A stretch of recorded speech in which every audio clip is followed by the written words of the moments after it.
Do they not feed you? Sure you have access. No, he's on nice. Show up at practice.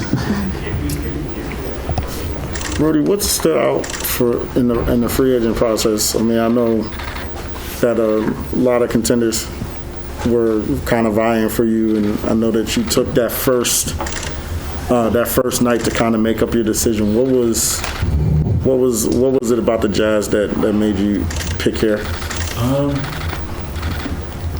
One in particular, I played with Mike before.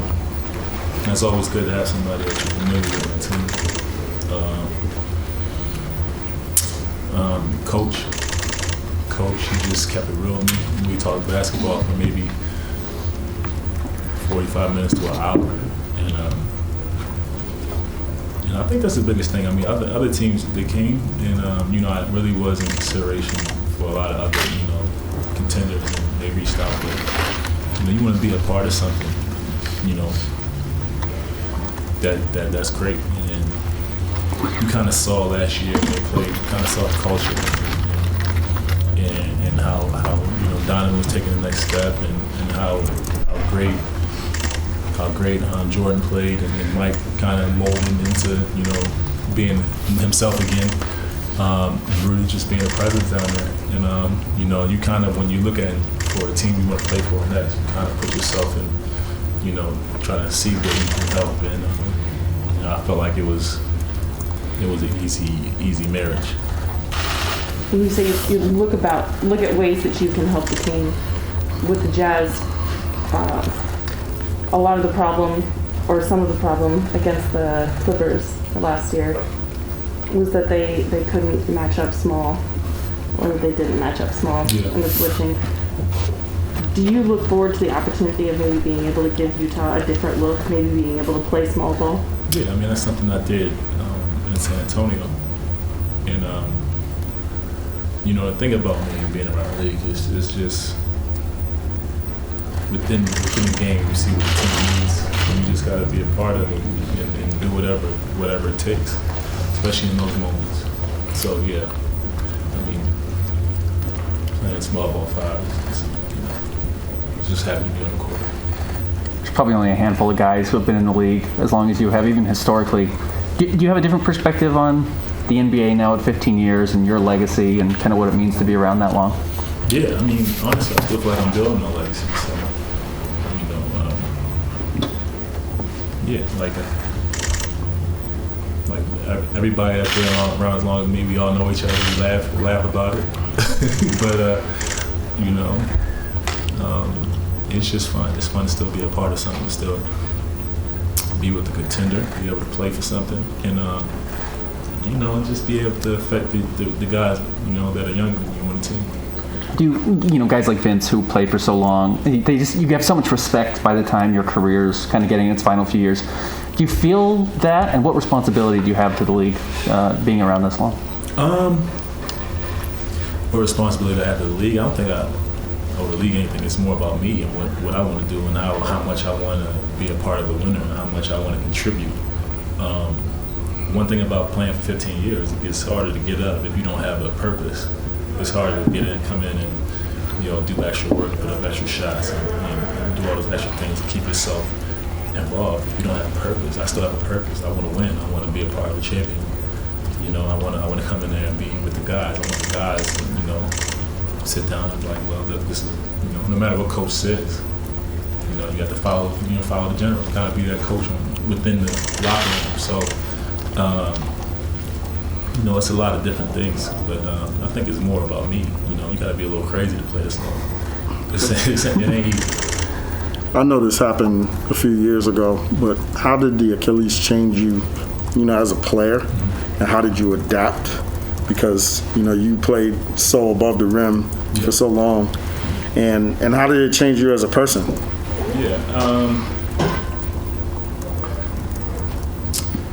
I think when the Achilles thing happened, I think that I looked at it a different way, because at that point everybody kind of felt like that was like an NBA death sentence, and I didn't want to be a part of that. So I kind of just reorganized my thinking And just honestly, you got to be a little crazy to come back from some of these injuries. People, on the outside don't understand. Like, some of these injuries that us as players have are tough on anybody, but to come back and play basketball at a high level, and not just a high level, as some of the best in the world, you got to be a little crazy. So, at that point, I was just ready to be a part of something. I'm with the San Antonio, and Coach told me what he wanted from me, and it was a lot different from what I was used to, but I was just hungry. So, and I still am. You've been on some talented teams over your 15 years. Is this as talented a team as you've been a part of? I can't answer that right now, but just from outside, Joe Ingles has been one of my favorite players for a long time. I think he's very underrated. I think Jordan is getting his just due. I know Mike, Donovan, Donovan, and Rudy and Bo. It's a great team. I think this could be one of the most talented teams I played for. But we'll see.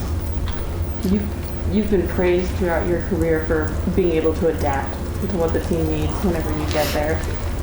Mike had a hard time his first year when he came here. What's the key to that, to being able to kind of slip in and fill a role? I think it's just for Mike to speak on that situation. Mike has been played one way for his whole career. Me on the end, I've been a couple places and I've been asked to do different things. Just for me, it's just doing more of those different things. That's all. Can you tell me about your foundation, the Flight 22, I think it's called? I gotta change the name, right? Yeah, that's true, right? Kind of what the purpose is of that, and kind of what you have accomplished and want to accomplish. Yeah, just it's mostly about education in Baltimore, and problematic areas. We've done curriculums for schools, and we graduated.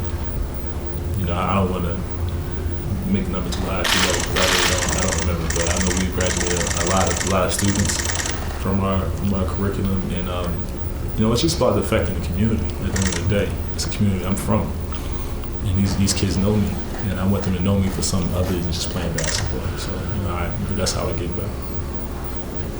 How much have you been around the guys in the lead up to OTAs and gotten to know guys, and what, if anything, has kind of surprised you as you've gotten to know the guys better? Nothing. Just being. I've seen. I played against guys and be on the foul line with guys. We've had conversations. I think the biggest thing would be just doing practice and getting to pick guys' brains, and also just how guys deal with coaching. That's how I think that's where the bond comes from.